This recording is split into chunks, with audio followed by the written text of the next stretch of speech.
What's up, everybody? So today I want to review The Punisher, Welcome Home Frank. And this one is from the Marvel Premiere Collection format. It is by Garth Ennis, Steve Dillon, and Jimmy Palmiotti. This is the last book in the Marvel Premiere Collection format that I purchased before I just stopped supporting the line. So I figured, you know what? Let's go ahead and review it. So with that being said, let's jump right into the stat sheet. Alright guys, so today we're reviewing The Punisher, Welcome Home Frank. The format is the Marvel Premiere Collection format, and the page count is 288 pages, with the retail price coming in at $15. Technically it's $14.99, but we've been rounding up in the past, so 15 bucks. With that being said, we're going to pop out of the stat sheet and we're going to do a quick spoiler-free review, and then we'll jump into spoilers. Alright guys, so just giving the score like straight up front, it's going to be an 8 out of 10 for me. This one was a fun read. I really enjoyed it. I thought it was good. So I gave it an 8 out of 10. There were parts in it that I didn't like, and we'll jump into that here in a little bit, but I got my little cheat sheet here. I'm going to be using that to kind of stay on track.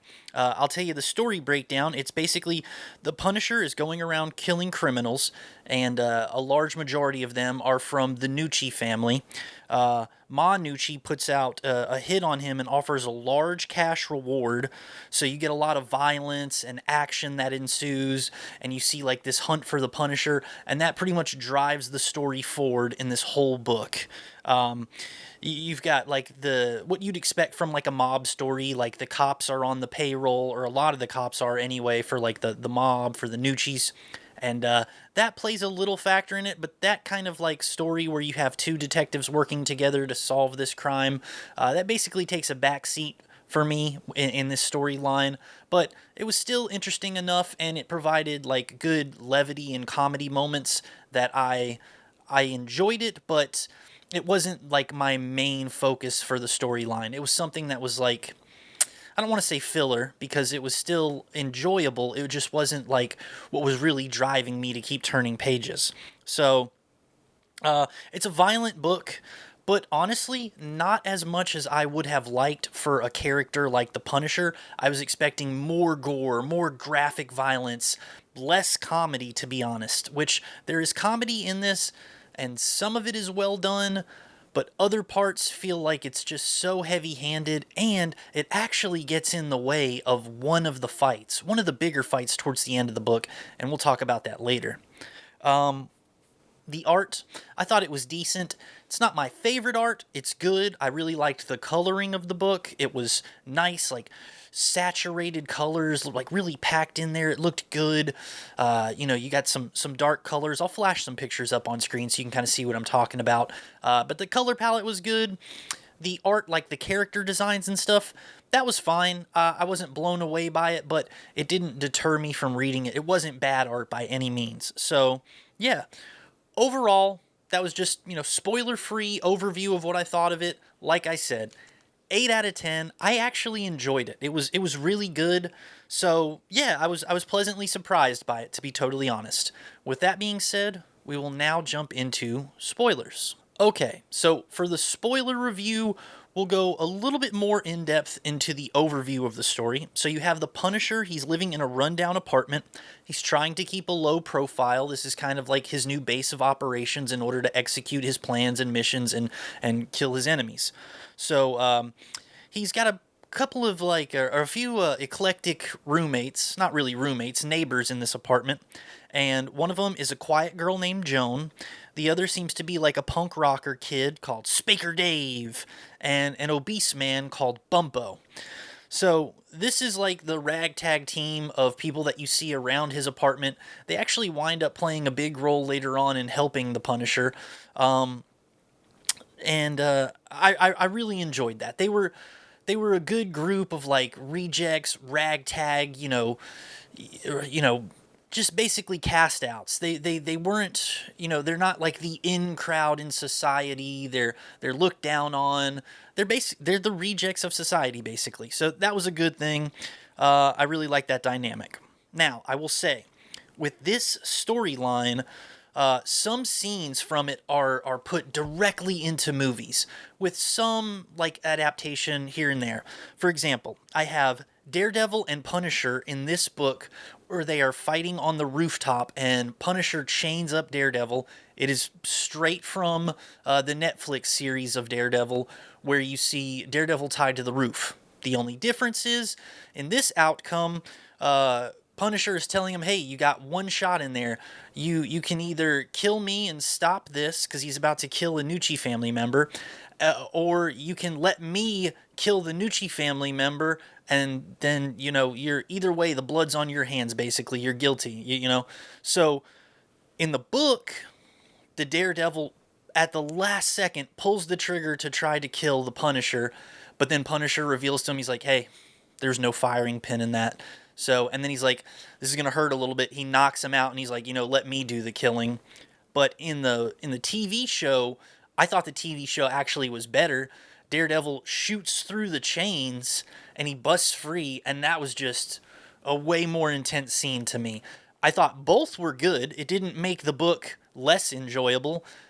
Even having seen the TV show first, I still rather enjoyed the TV show over the book because I don't know, I just like that. It was cooler in my opinion. It was more Daredevil-esque to find another option and break free.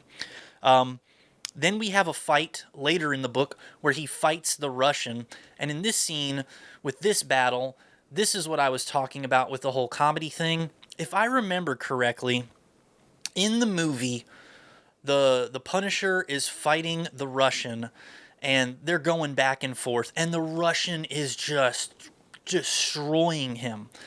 I think he kills him by throwing a fridge on him or something like that. It's been so long. Let me know in the comments if you remember the movie scene that I'm talking about and how he wound up beating the Russian. I can't remember. I could have swore he threw a fridge on him, but then he might have shot him with an Uzi. I can't remember. But anyways, in the book, what happens is this is where the comedy really got in the way for me. He takes Bumpo and he just shoves him onto the Russian to kill him.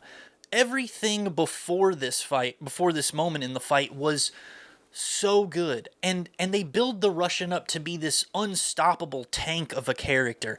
He takes bullets, he takes stab wounds, he defeated a Bravo team force that was hunting him, and it was so all this build up, and really the only thing that you see that hurts him is like fire or heat, and then he just Punisher wins by pushing Bumpo on him and basically suffocating him. But you would think that the way the Russian was described, he's so jacked, he's so strong, you would think he would just bench press the both of them right off of him. But I guess that doesn't happen.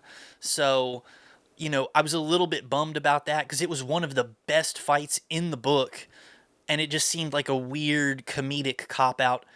I didn't really enjoy that, but it is what it is. No big deal, I guess, but I was a little bummed about that. Then you have Ma Nucci putting out a hit on him, which was basically, kind of a one-for-one from what you saw in the most recent Punisher, I guess, short movie or short film or episode or whatever it is. It was the Punisher One Last Kill. That basically kind of summarizes what this story is, where she puts out a hit on him. The details are different in the movie and in the comic book, but for the most part, the overarching story is the same, where she's basically just hired a bunch of killers to come after the Punisher, and it was good. I enjoyed it. It was the action-packed pacing of it that really kept me engaged in this story. Had the action fallen off, since it was the majority of the story, I would have rated this way lower. But like I said, I was pleasantly surprised that this was an 8. I enjoyed it. I thought it was fun. However, I do wish it was more graphic and violent and gory.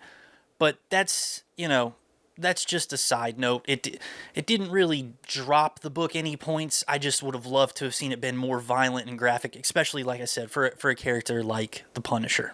But really, the whole story is driven by this whole, need to kill the Punisher. It's a long series of, him trying to get one over on the Nucci's trying to get back at him, but he's just slowly wearing down, you know, the people from the Nucci family, and it's awesome. It's great. It's actually really fun. But anyways, the whole idea of the story is, you know, Punisher's ripping through the Nucci family. She's trying to kill him. It's basically like what you saw if you watch the most recent short film or short movie of the Punisher. It was good. Like I said, it was good. Was I blown away? No, but did I enjoy it? Absolutely. I give it an 8 out of 10. I thought it was solid. There was enough cool action scenes in it that kept it above a 7. So I was like, yeah, man, absolutely. And then it ends really by the Punisher finally getting to Ma Nucci and killing her by burning her alive in a house fire, which was, it was crazy. It was awesome though. And then yeah, at the end, the two detectives kind of play a bigger role where, you know, they uncover the corruption in their department and they kind of do it in their own corrupt way. So I don't know. It was good. I really enjoyed it. But along the way, you find vigilantes and copycats for the Punisher, and there's 3 of them. So there's the Holy, there's Elite, and there's Mr. Payback. They're basically going around trying to do vigilante justice like the Punisher, and their whole goal after a while becomes to form up, make a team, and have Punisher lead them. But at the very end of the book, the Punisher's like, "Are you crazy? I would never join you. You're all lunatics. You're insane. You know." He's like, "I may be crazy, but you're crazy and you're wrong." So it was crazy. So he basically just mowed the 3 of them down. It was a fun book. That's basically the whole gist of this. Is it was a fun book. I enjoyed it. I gave it an 8 out of 10. So yeah, that was my review of The Punisher. Welcome Home, Frank. I really liked it. You know, like I said, I give it an 8 out of 10. I thought it was really good. I enjoyed reading it. Is it enough to make me want to go back and give the Marvel Premiere Collection format another try? Absolutely not. Thanks for sticking around. Thanks for watching the review. I really appreciate it. If you haven't already, please go ahead and subscribe to the channel, leave a like, and comment below. Let me know. Did you enjoy The Punisher? If not, tell me why. And are you picking up any more titles for the Marvel Premiere Collection? But I'm going to catch you guys on the next one. Peace.